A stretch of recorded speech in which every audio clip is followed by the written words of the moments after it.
Hello and welcome back to Fitness or Fiction. Today's episode, we are going to discuss how much breakdown is appropriate. And we're talking specifically how much technical breakdown is appropriate in exercise, if any.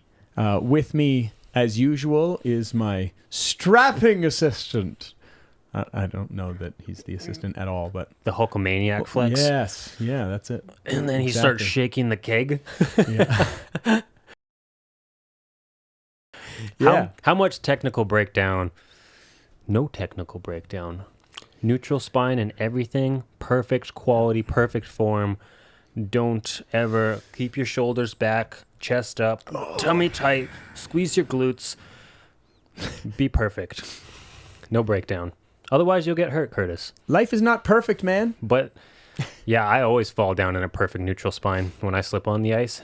Well, It's like I'm a not rigid even worried robot. about falling down. Who puts on their shoes in a neutral spine? I'm not flexible enough yet. Yeah. No, most people are not. It's crazy. So technical breakdown, what are we talking about? There's a few different realms that we can get into here.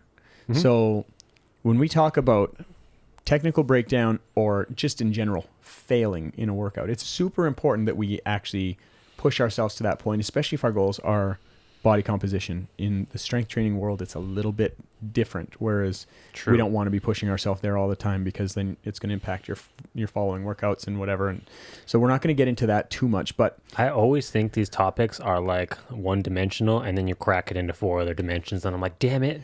yeah. But if, especially in the body comp realm, body composition training, we need to experience failure. And it is a frustration of mine when you have the form Nazis out there that don't allow any breakdown whatsoever. Like a good example would be the hamstring curl, prone hamstring curl, laying on your tummy, doing a hamstring curl. Like, oh, you can't arch your back at all. I'm like, okay, well, that lumbar is holding the pelvis steady so that the hamstrings, which also attach to the pelvis, can pull that leg up. So if you don't allow it to arch at all, you're going to severely limit the amount of tension you can put through that tissue, meaning limiting your result. And this is true in a variety of realms. I'm just going to say that one, for example. Yeah. So when people try to be too perfect in the gym, it's like, oh, a slow concentric, meaning the way up, slow as well. What they're doing is taking away the amount of tension that they can achieve, meaning they're limiting their results based on their anality. And they think it makes them a better trainer. And for me, that is not true. What makes you a better trainer is your ability to get your clients where they want to go. So technical breakdown is something that we need to see. And I'd love to hear anybody talk about this one with me. This is not a battle. It's something I'd love to discuss more. But when I see somebody that has totally perfect, flawless technique from the start to the finish of the set, I actually don't think that they're working hard enough. If you have no breakdown and you're not pushing yourself to uncomfortable so that you fail either on tempo or technique, then I would question whether you're actually putting in the right intensity for your goal. Yeah, when I brought this up to you, I was more specifically thinking about breakdown in regards to technique and wasn't thinking about breakdown in regards to like tempo and things like that, which is where we also kind of fell into a category of effective cheating. Yeah, so there's three different realms that we can talk about this. You could come up with more, but three main ones that we discussed. Yeah, That we'll chat about. Yeah, so the first one that you had mentioned was Technical breakdown. technical breakdown, meaning I'm Form. doing a deadlift and all of a sudden my posture isn't exactly the same. Posture breaks. So, Tempo yeah. would be... I can't hold the same tempo even though I'm still moving the weight properly. I just can't hold that same tempo. speed changes that That's are right. out of your control. Yep. And then the third one, Effective cheating. effective cheating. So like I'm doing a strict press standing and I'm pushing the bar up and Shoulder press. I can't do that shoulder press anymore, so I just take a little dip with my knees to get that last rep, or I'm just dipping with my knees on the bicep curl. Yeah. As opposed to technical breakdown would be that big lean back, putting everything on the lumbar to finish at any cost, right? Yeah, or rounding the back when you're pulling your deadlift. Totally. Or Yeah. stripper squatting. So we're not going to get into the effective cheating and the breaking down of tempo today so much. What we're going to discuss today is more the concept of I've established some very specific metrics for what this exercise should look like. When it starts changing, how much change is too much? Mm-hmm. And it's tricky because it's tricky to actually hone that down to a specific what's ideal or what's perfect, but I was talking to you about in regards to a deadlift. If somebody is doing, say, 10 reps, for instance, I really wouldn't want to see technical breakdown until maybe rep 8, 9, or 10. And then that technical breakdown, what I think is acceptable or appropriate, is between 10 to 15%. Any more than that, I tell people when they start experiencing technical breakdown, either too frequently or too soon, it's kind of like stealing. If you go to the grocery store and or your convenience store and you're stealing 5-cent candies, it might not catch you today, but if you do it all the time consistently and allow it to continue to get worse, eventually it's going to catch up to you. Well, and you'll get more brave. And you also said something offline talking about that. At what point are you just starting to train the dysfunction? Yeah. Or that technical, that shitty position. I think those two things go together. You start stealing. Most thieves get caught when they get too brave because your brain craves things that you give it. Yeah. Right? So most people that do that, it's one thing here and there, nobody notices. All of a sudden it becomes 2, then 4, then 6, then 8, then 10. All of a sudden it's noticeable. This is the same thing with technical breakdown. It's at some point you're actually training dysfunction. Mm-hmm. And the important thing to note is when that is. Yeah. Because if you can teach somebody to fight through a rep under appropriate metrics, that's good. Mm-hmm.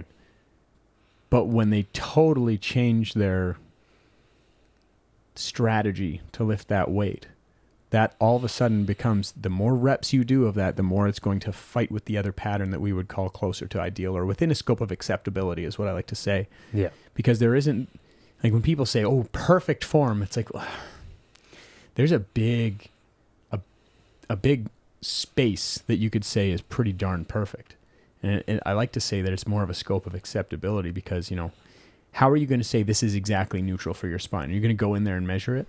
No. You're going to try to find something where their hips and their ribs are relatively neutral. Yeah. But how much arch is too much? Well, that's something that you're going to have to work through on each person, right? There was a really good picture I found online. I probably have it tucked away somewhere, but they talked about neutral spine, and it had it in a flexion state and an extension state, and then it had levels of acceptability, That's you right. said, where it had green lines, meaning you're probably pretty safe here, and then those lines kind of started to turn yellow, and then they started to turn red, being the more you start playing in the red zones, you're getting less and less ideal the more extension, the more flexion you're going. So you're trying to stay in the green or yellow ranges as you're moving that weight. Totally. The concept of that for me is a bit flawed too. And I don't want to make this too complex, but if you watch some of the best powerlifters in the world, they are far from what you would consider a neutral spine. Yeah. But the thing that you notice with them, which Stuart McGill, one of the best back researchers in the world, came out and was when you see strongmen doing Atlas stones,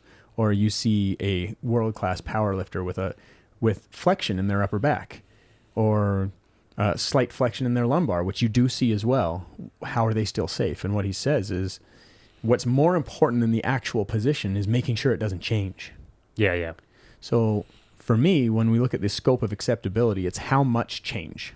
And you had identified around 10 or 15%. So if we talk about in the deadlift, when their technique starts being about 15% outside of that, the position of their spine is now 15% outside of that, and the primary mover is no longer their hips. It's now them taking their back from flexed to standing upright. It's let's stop it there. We're not training what we want anymore. Yeah. So for me, how much breakdown is too much? The best way to say that is we're outside of our zone of acceptability, and one of the ways we can tell is that because we're no longer targeting the tissue that we want to work. Would you feel comfortable putting a percentage on what would be acceptable-ish for people? I said, that's my personal acceptability range is I think about 10 to 15%, and that's a complex, ambiguous statement in its own regarding what lift is being done, but it at least kind of gives a rough guideline.